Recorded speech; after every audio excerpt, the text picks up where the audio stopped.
Okay, scholars, in this project we are going to be building a maze game to be cut out on our CNC machine, the XS Tech. So you're going to get a set of instructions, and these instructions, it's going to ask you to take and fill in with a marker your maze. I'm just going to do it digitally to just kind of show you what it is that I want it to kind of look like. Okay, so I'm just changing some settings here. You don't need to worry about this. You'll be doing it with an actual marker. But you're just going to come in here and you're going to make a path of where you're going to have the maze go. Okay, and basically what I'm doing is I'm just, um, again, using this to kind of see what I want the maze to look like. Okay, so I'll be deleted in a little bit when I actually trim them out.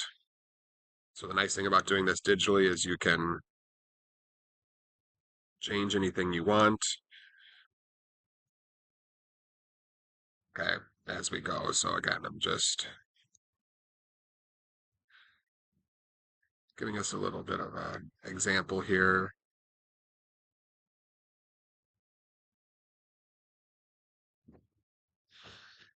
Okay, so I'm just going right along, and eventually I'm going to go to the finish.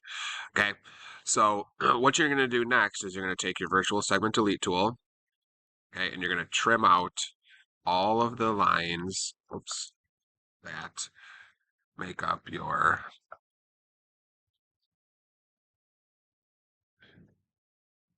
maze. Okay,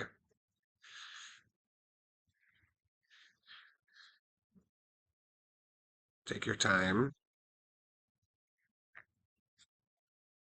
If you do screw up, Control Z on the keyboard is what fixes it. Okay, so you can see I've hit some lines I didn't want to hit, so I'm just using Control Z to get rid of those.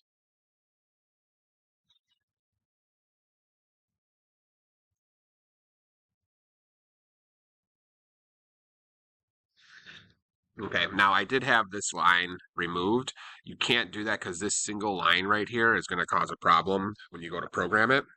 Okay, so just be a little bit of aware. If you leave that line in there by mistake, we can fix it in the programming software. Okay, so I'm just going to go and like I said, I'm deleting it. Okay, all the shapes that and lines I don't want. Okay, so you can see here my maze is starting to take shape a little bit here. Now, if I look at the next set of instructions here, okay, so I've come through and I've deleted all those. The next step is to delete the line so you're left with just the maze. Okay, so this is how you do that. I'm going to come in here and my maze goes here. So this whole set of lines is going to be deleted. Okay, I'm just going to delete this line so I don't have it.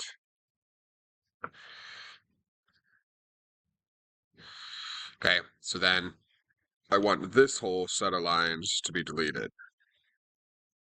Okay, so you can see now how my maze is starting to take shape here. Okay. And I would just go down so forth and create my maze so that when we're done, we're left with this. Now, if you see here, there's a little circle here. This is where I want the bearing to drop. So what I'm going to do is I'm going to come to create a circle here. I'm going to go ahead and draw it. And I want it to be 0.2 by 0.22. Then, of course, I wanted a hairline, so I'm going to go hairline. And now I'm just going to take this and center it in here. We're going to be drilling these out in the software. Okay, and I'll show you in Aspire how to do that as well. So I'm going to go through and create my maze again so it looks like this. And then I'm ready to export it.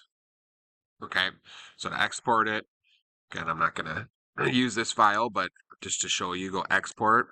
And then the file type is DXF. And I would put it in your downloads just so you can find it easily. And I'll say, I'm just going to call it maze sample video. Okay, and then hit export. It's going to bring up this little pop-up window, hit OK. So I'm going to jump into Aspire. Okay, I'm going to go to create new file. My width is going to be 8. My height is 3.5. My thickness is 0.75. Make sure your XY data position is the lower left and you're not using an offset. Hit OK. Now I'm going to import my vector. So go to import vectors. Okay, this is actually called Maze 5, the one I'll be using. Okay, but there was the Maze sample video if I wanted to bring that in. I'm going to hit open. Okay. Okay, so now I'm going to highlight it all. And I want to center it. So I'm going to go here to align and hit center. Okay, now I don't need this outside border one, so I'm going to delete it. Okay. So I'm going to hit, I do need a square around here. We're going to actually indent this in a little bit for our, for a clear piece of acrylic to go over. So I'm going to go and make a rectangle. So I'm going to say rectangle. The width of the rectangle is going to be 6.5. The height is 3.25. Hit create. And then go in and center it. Okay, so we can see here now I have this little box. That's going to be where the acrylic is going to sit in. Okay, so now let's go ahead and program it. So we go over here to my toolpaths window, lock it in place. First thing I'm going to be doing is a pocket toolpath. Okay, so it's going to be this entire thing is going to get pocketed out. So I'm going to use a 4mm end mill, and I'm going to go down 0.1255. Okay, I'm going to try to do it in, we'll do it in 2 passes, sure. Go ahead and hit calculate.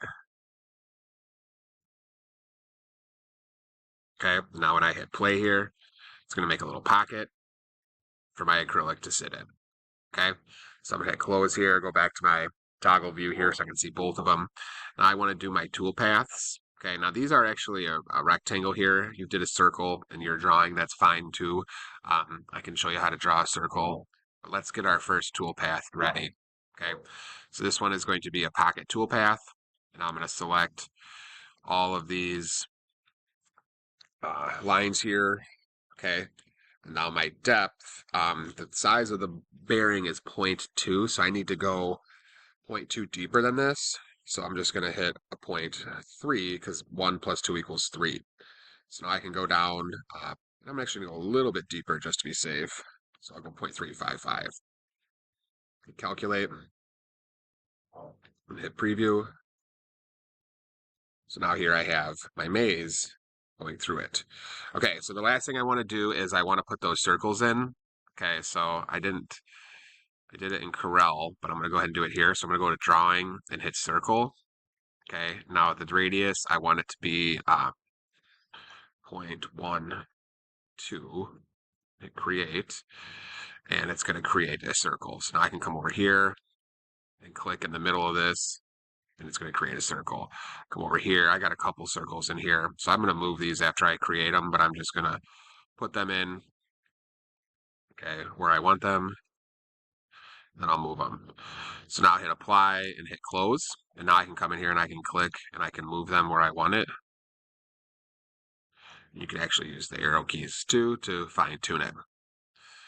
Okay, so let's do the other ones, get them where I want them.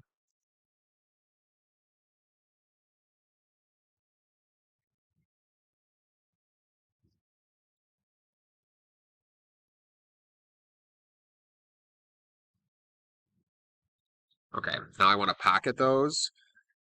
So I'm going to go back over to my toolpath window. Go to pocket. Okay, and I'm going to click on these.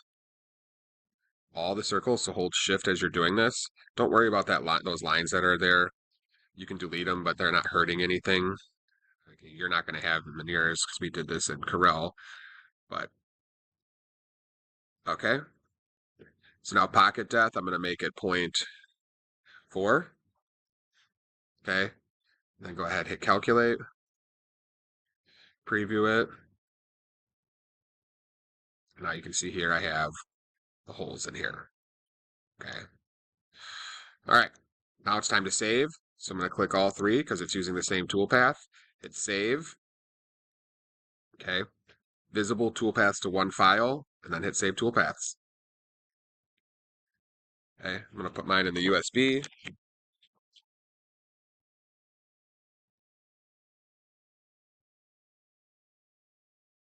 Okay, and I'm going to call it Maze. I'm just going to call it 5 because that was the one I had it. Hit save. All right, let's create this on our own.